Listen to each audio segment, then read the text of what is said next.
नमस्कार दोस्तों। जैसा कि हमने पढ़ा था कि किशोरी के यहाँ जब किशोरी को ये मालूम होता है कि नंदू और घंटी दोनों माँ बेटी हैं, तो किशोरी गुस्सा होती है और नंदू और घंटी को वो अपने यहाँ से भागने को चले जाने को कहती है। और एक दिन सुबह सुबह नंदू और घंटी स्टेशन पर उतरती हैं और बाहर निकलती हैं। थोड़ी ही दूर पर गौतम ईसाई धर्म पर व्याख्यान दे रहा है। वह लोगों से पूछ रहा था, बताओ कि जब तुम पाप करके ईश्वर के मंदिर में दीवार से टिक कर उनसे प्रार्थना करते हो कि मुझे क्षमा करो, तो इस विश्वास से कि हमारा पाप खत्म होगा, इससे तो पाप और करने की प्रेरणा होगी। तुम लोग भ्रम में हो कि देव मंदिर तुम्हें पाप से मुक्त कर देंगे। अचानक भीड़ में से मंगल बोल पड़ता है, ईसाई, तुम जो कह रहे हो यदि वह सही है तो तुम्हारे धर्म में तो पश्चाताप करने भर से पाप नष्ट होना बताते हैं। वैसे हम लोग ईश्वर को इन झंझटों से मुक्त रखते हैं और हम मानते हैं कि जो जस करे तो तस फल चाखा।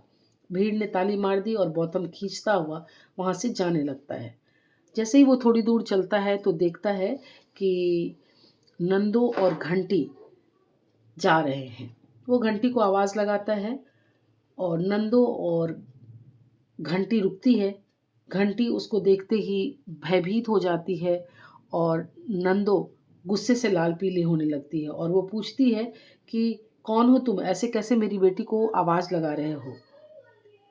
गौतम बताता है कि यह मेरी व्याहता है, इसने ईसाई धर्म कबूल कर लिया है। तब तक मंगल आ जाता है और मंगल घंटी से पूछता है कि क्या ये जो कह रहा है वो सत्य है। तो घंटी बोलती है कि नहीं, मैं इसकी व्याहता नहीं हूँ। हाँ, जब मैं निराश्रय हो गई थी तो इसने कुछ समय के लिए मुझे आश्रय जरूर दिया था, लेकिन ब्याह हुआ मैं नहीं जानती। और इस प्रकार बौथम के साथ जाने से वो इनकार कर देती है। और तब तक में एक तांगे वाला आता है और वो बौथम को खबर देता है कि चर्च में जो पिता हैं वो बहुत अंतिम अवस्था है, अंतिम सांसें गिन रहे हैं और आपको चर्च का पदभार ग्रहण करने के लिए बुलाया जा रहा है। वो अन्यमनस्क से तांगे पर चल के चढ़ा जाता है। मंगल नंदो और घंटी को लेकर के कृष्ण शरण के आश्रम में लेकर चला जाता है। मंगल जब गोस्वामी जी के पास पहुंचता है तो गोस्वामी जी ने पूछा है कि तुम क्या चाहते हो। मंगल कहता है, धर्म के नाम पर हिंदू स्त्रियों, शूद्रों, अछूतों, प्राचीन शब्द में कहे जाने वाले पाप योनियों की दुर्दशा हो रही है। क्या इन्हें ईश्वर की दया से वंचित ही रहना चाहिए? आपकी ही शिक्षा से कहना चाहता हूँ कि परिवर्तन आवश्यक है। और उसके दुख और उत्तेजना भरे विचार को मानकर उन दोनों को रहने का प्रबंध करवाते हैं और देव निरंजन के परामर्श से भारत संघ की स्थापना का निश्चय करते हैं। परंतु गुरु कृष्ण शरण मुस्कुराते हुए कहते हैं, मुझे आडंबर में विश्वास नहीं, तो मुझे कोई और कुटिया ढूंढनी पड़ेगी। मंगल बोलता है कि आपने ही मुझे सेवा धर्म का उपयोग देकर वृंदावन से निष्कासित किया था और अब जब सुयोग उपस्थित हुआ है, देव निरंजन जैसे सहयोगी मिल गए हैं, आप मुझे पीछे हटने को कह रहे हैं। कृष्ण शरण गंभीर हंसी में कहते हैं कि निर्वासन का बदला लिए बिना तुम कैसे मानोगे। अच्छी बात है, शीघ्र प्रतिफल का स्वागत करता हूँ। मंगल गुरुदेव से आशीर्वाद लेता है। भारत संघ की स्थापना का कार्य शुरू हो जाता है। कृष्ण शरण की टेकरी ब्रज भर में रहस्यमय कुतूहल और सनसनी का केंद्र बन गई है। निरंजन के सहयोग से उसमें नवजीवन का संचार होने लगा। कुछ दिनों पहले लतिका और सरला भी उस विश्राम भवन में आ गई है। लतिका उपदेश सुनती है, लतिका कथाएं सुनती है और सरला प्रमुख कार्यकर्त्री है। स्फूर्ति और साहस से सरला भरी जा रही थी। यमुना के अभियोग में भी संघ भाग ले रहा था, इसलिए काफी चहल पहल थी। वृंदावन की गलियों में सब जगह बड़े बड़े विज्ञापन चिपक रहे थे। लोग भय और आश्चर्य से पढ़ रहे थे। एक दिन, 2 दिन, 3 दिन लगातार विज्ञापनों का दौर चल रहा है। पहले दिन का विज्ञापन कुछ इस प्रकार था। हेडिंग था, शीर्षक था, भारत संघ। हिंदू धर्म का सर्वसाधारण के लिए खुला हुआ द्वार, ब्राह्मण, क्षत्रियों, वैश्यों से जो किसी विशेष कुल में जन्म लेने के कारण संसार में सबसे अलग रहकर निस्सार महत्ता में फंसे हैं, भिन्न एक नवीन हिंदू जाति का संगठन कराने वाला सुदृढ़ केंद्र, जिसका आदर्श प्राचीन है, राम, कृष्ण, बुद्ध की आर्य संस्कृति का प्रचारक, वही भारत संघ सबको आमंत्रित करता है। दूसरे दिन फिर एक विज्ञापन छपता है और शीर्षक है भारत संघ। वर्तमान कष्ट के दिनों में श्रेणीवाद, धार्मिक पवित्रतावाद, अभिजात्यवाद इत्यादि अनेक रूपों में फैले हुए सब देशों के भिन्न प्रकार के जातिवाद की अत्यंत उपेक्षा करता है। श्री राम ने शबरी का आतिथ्य स्वीकार किया था, श्री कृष्ण ने दासी पुत्र विदुर का आतिथ्य ग्रहण किया था, बुद्ध देव ने वेश्या के निमंत्रण की रक्षा की थी। इन घटनाओं को स्मरण करता हुआ भारत संघ मानवता के नाम पर सबको गले लगाता है। राम, कृष्ण और बुद्ध महापुरुष थे। इन लोगों ने सत्साहस का पुरस्कार पाया था, कष्ट, तीव्र उपेक्षा और तिरस्कार। भारत संघ भी आप लोगों की ठोकरों की धूल को सिर से लगावेगा।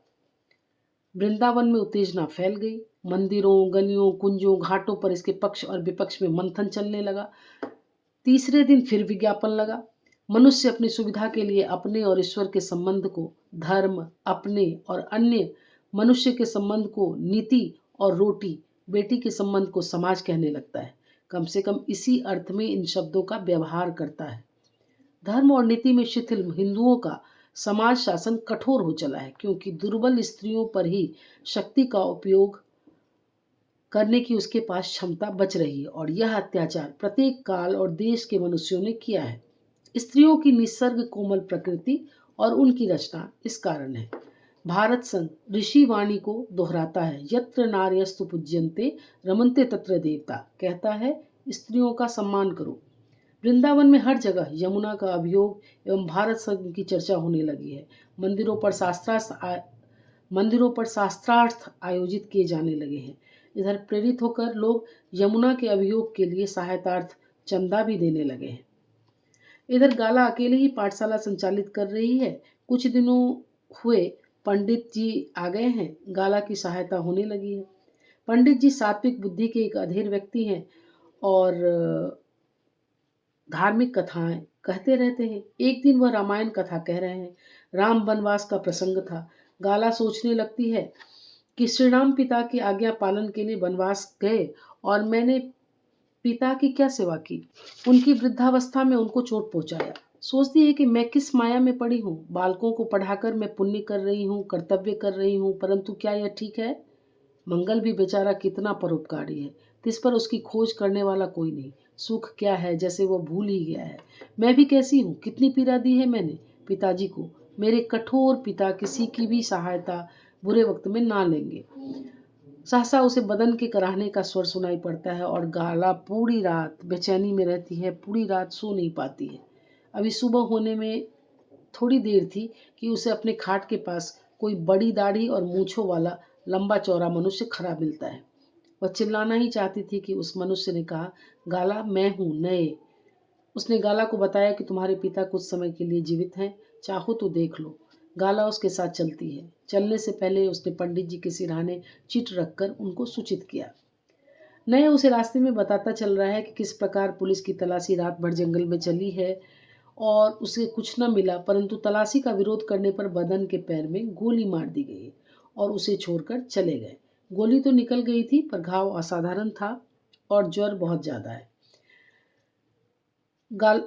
नए आगे गाला को बताता है, जब से मैंने विवाह से मना किया था, मैंने जाना छोड़ दिया था उनके पास।